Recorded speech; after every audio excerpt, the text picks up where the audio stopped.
Hello, members one and all of the Salivation Nation.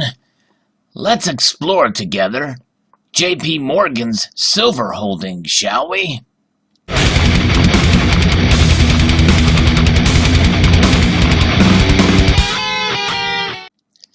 That is, if they really are holding physical silver. We'll explore that and many other things with several different articles here that we'll kind of review together that have a varying opinion on certain matters regarding JP Morgan and their silver holdings. But nonetheless, you may have other information as well and can possibly provide some insight and some sources to help explain and bring some of this information to light and further understand JP Morgan's holdings and their motives behind those holdings. So to start, we're going to take a look at an article here that kind of outlines the history of what's going on with silver and large holders of silver. JP Morgan's record-sized silver bullion holdings portends much higher prices ahead. So that sort of gives a hint of some motive behind their acquiring silver. The silver trade is taking about a half a century to fully formulate. It started in earnest with U.S. silver demonetization in 1965, with the inception of the full fiat currency era in August of 1971, when Richard Milhouse Nixon completely took us off the gold standard. Since then, there have been two $50 U.S. price spikes in silver in January 1980 and in April of 2011, various lawsuits, and a few record-sized silver holders along the way. So we're going to look at three of the largest silver bullion buying entities over the last 50 years. From 1973 to 1980, 100 million ounces of silver were acquired by the Hunt brothers. Driven by price inflationary fears, the Hunt brothers amassed 100 million ounces of physical silver bullion holdings that combined their relatively safe bullion bet with outsized riskier trades using leveraged derivative betting on the COMEX Silver Futures Contract Exchange. And here we see some of that history there in this graph showing how the Hunt brothers did that. By the early 1980s, the COMEX Community Futures Exchange abruptly and temporarily changed silver futures contract trading rules, which is like liquidation trading orders only. The Hunt brothers and other long COMEX silver future contract traders lost billions in the subsequent price collapse.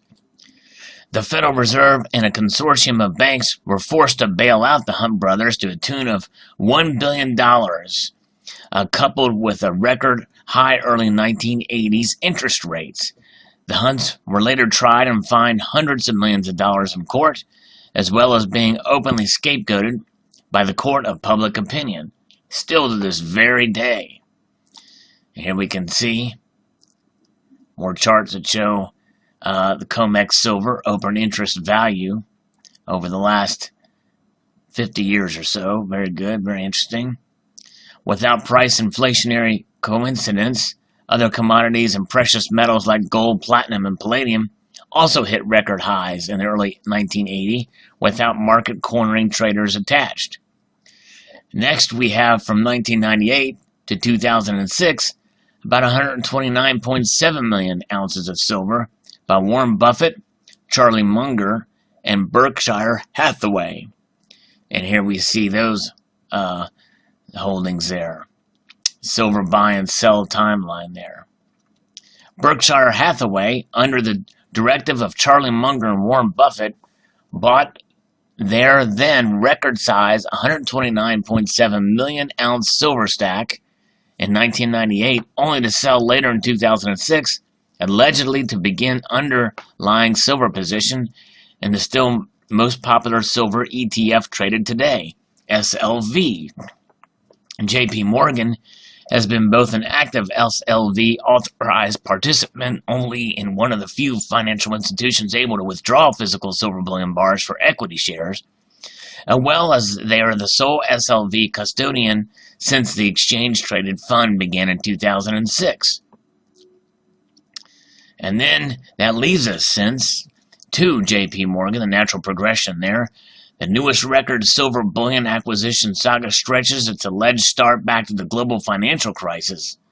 In March 2008, Bear Stearns, and then large trader in silver futures derivatives, collapsed and was taken over by JP Morgan. A few years later, JP Morgan began adding silver bullion to its COMEX coffers, coincidentally following their near $50 at a price high of silver in 2011 in April. This is the same firm whose namesake once testified before U.S. Congress over a century ago, stating, "Money is gold, nothing else," now has a record high of 132.1 million ounces of physical silver in its COMEX warehouse inventory. Why? And here we can see a graph showing those holdings and the different banks' holdings of silver. While everybody else has kind of gone down, although it looks like they're kind of increasing, picking up a little bit more silver, most of them have kind of dropped off a little bit here collectively, but JP Morgan is continuing to buy up and up and up according to this chart. The start of JP Morgan's COMEX silver bullion stacking began only a few months removed from outspoken financial commentator Max Keiser's November 2010 public plea to buy silver and crash JP Morgan. This is broadcast across the world in Russia today. As a quick aside, the Russian Federation has been actively acquiring bullion heavily over the same time frame.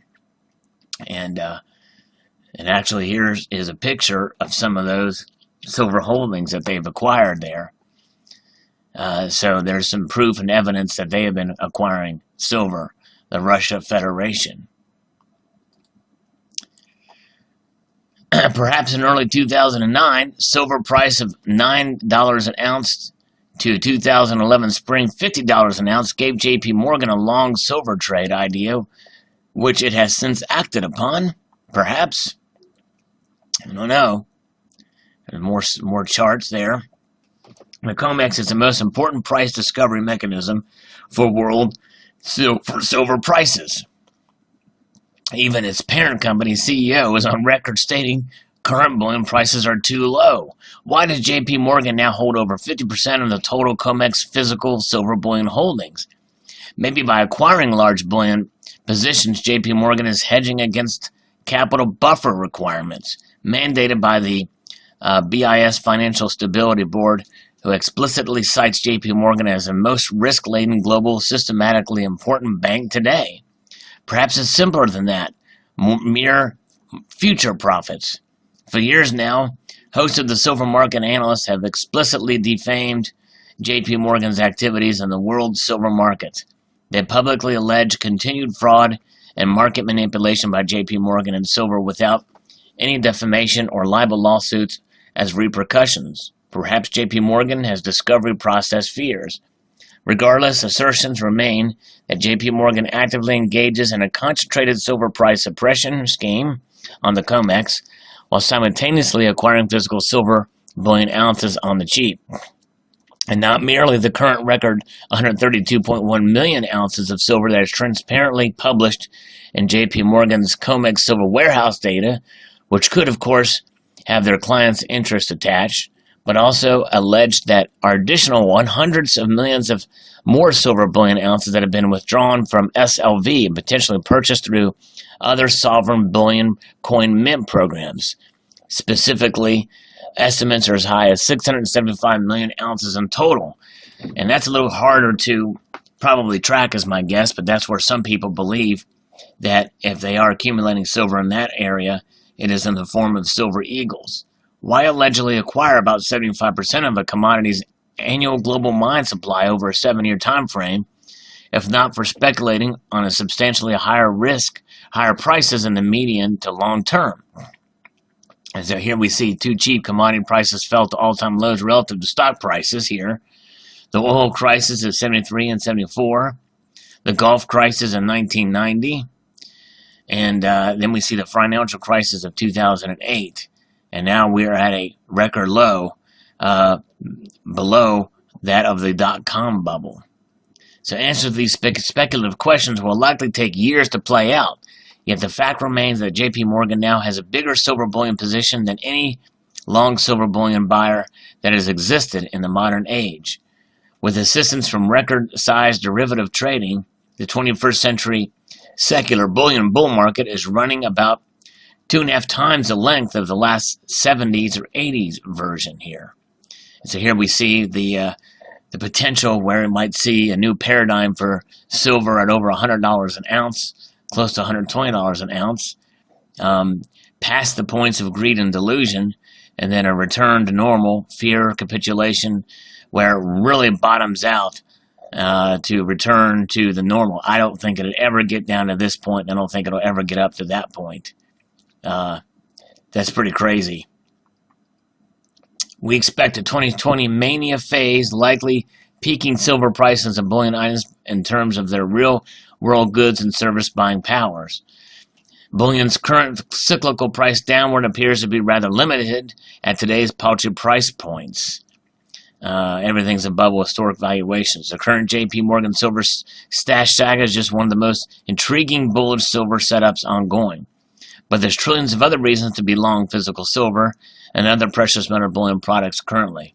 So that it goes on and kind of talks about its pitch there. But nonetheless, there's other articles here. This one is talking about JP Morgan's imaginary silver hoard is explained.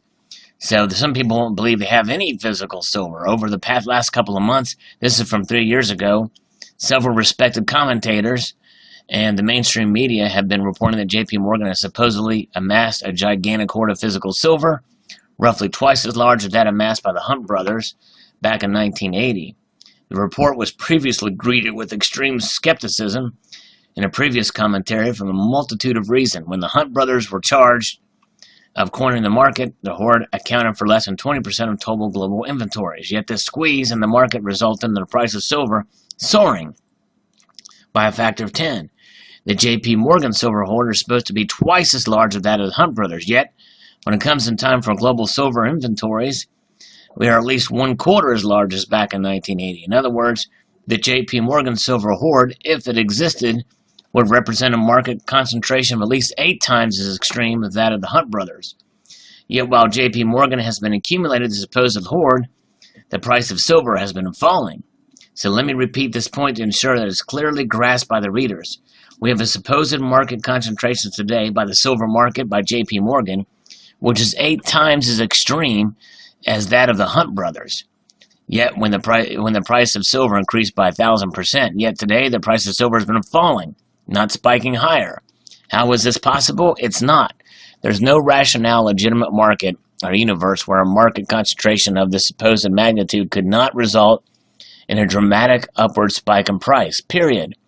Certainly, if this much silver was ever dumped into the market, rather than supposedly withdrawn from the market, we know what would happen to the price of silver. It would plummet lower.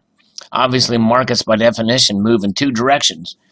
If dumping massive amounts of silver, and even paper called silver, into the market causes the price to crash, always when withdrawing massive amounts of physical silver from the market must cause the prices to soar, always. This brings up the explanation of JP Morgan's latest gigantic silver fraud and the supposed purpose behind the fraud. Further enlightenment comes via interesting observations of Bill Holter from June 26, 3 years ago. First, we have an insane situation brewing in the COMEX silver. The open interest finally exceeded 200,000 contracts, 1 billion ounces, I believe. The only other time this much interest existed was back in 1980 or 81. This makes no sense whatsoever. The price is again plummeting, 4-year lows, yet open interest has moved to record highs. And the article kind of continues on here. But nonetheless, it makes sense that it would be hard to understand if it's really real or not, because there's other articles here that talk about JP Morgan silver, if it's physical or not here.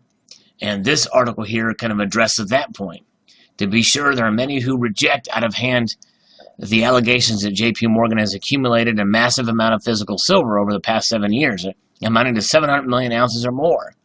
That's completely understandable since I can't document and point out all 700 million ounces and have taken the time to review the basis of my claim. Keep in mind that that amount is related to not only what they have in the COMEX, but what they've been buying also in the secondary market. It doesn't matter that I first picked up on JP Morgan's quest to acquire physical silver 4 years ago. And this article, by the way, is relatively new in March of this year.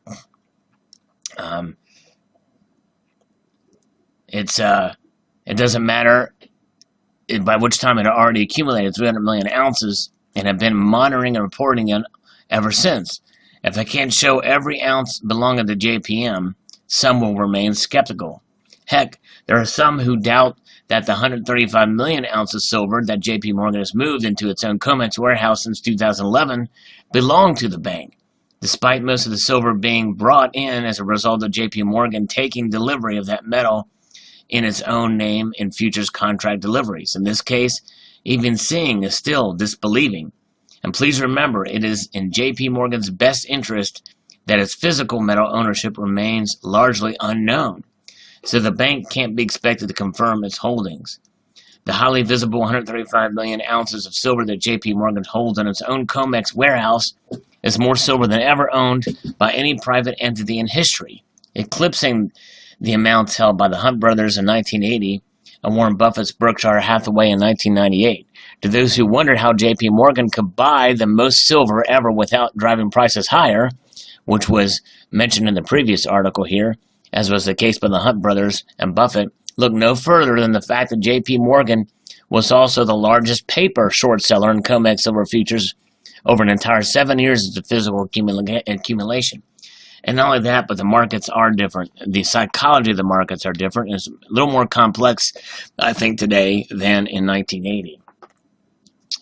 So this commentator goes on to say, I believe Buffett came to sell short paper COMEX silver contracts after he acquired physical silver, which we outlined in the first article. That's how he came to lose this metal in 2006. The big difference with JP Morgan is that the bank was the biggest paper short seller on the COMEX both before and during its epic accumulation of physical silver. Not only does this answer the question as to why prices didn't rise despite JP Morgan buying so much actual silver over the past 7 years, it also presents the clearest evidence of commodity market price manipulation, a matter I will avoid today even though it remains an overreaching issue. And the issue today is the motivation behind JP Morgan's epic accumulation of actual metal. To those who will remain unconvinced of the physical accumulation, this will matter little. But among those who accept that JP Morgan owns anywhere from 135 million to more than 700 million ounces of silver in the form of industry standard 1,000 ounce bars. And by the way, I do believe that is how they are holding those positions. It could be that they have been buying Silver Eagles and maybe stopped buying Silver Eagles. But I've not been able to find any evidence that showcases JP Morgan's Silver Eagle buying. Only the official numbers and where there's been less sales of them lately. But I've detected differences of opinion as to JPM's motivation for the accumulation. This author's opinion is, I've consistently maintained, is that JP Morgan's first began acquiring physical silver as one of the surefire solutions of covering its massive paper short position without driving prices sharply higher. Then after acquiring enough physical metal to neutralize its dominant paper short position, early on by 2012, JP Morgan continued to accumulate hundreds of millions of physical ounces of metal with the sole intent of someday selling that silver as high prices at as high a price as possible. And he doesn't think that JP Morgan envisioned in 2011 that would amass the largest stockpile of silver in history at artificially low prices. No one could be that prescient. But JPM's decision to buy physical metal as a solution to covering its otherwise impossible to cover massive paper short position was nothing less than a stroke of manipulative genius. And JP Morgan was smart enough to realize that once it had effectively covered its paper short position, any additional physical silver ounces acquired could be sold at a great profit someday. So it's quite interesting. It does go on here, and we won't go through it all, but obviously a wide array of opinion here. I tend to fall in the camp that believes they have acquired at least the 134 some odd million ounces of silver in the form of COMEX bars. But nonetheless, it's quite interesting to see. There's a lot of paper silver out there, much more paper silver than physical silver. So them accumulating does help, I think, bolster their position and be able to really kind of manipulate, and that's what they do. So we shall see, but post your thoughts below about this information. Thanks for sticking it out with me during this long article. Several people have brought this to my attention. I want to thank them all. And want to build upon this with your viewpoints and your opinions and your sources of information. I'd be curious to see what form of silver JP Morgan has been buying outside of the regular COMEX acquisitions. I'd like to extend a multitude of gratitude, y'all, for watching and encourage you to please rate, comment, and subscribe.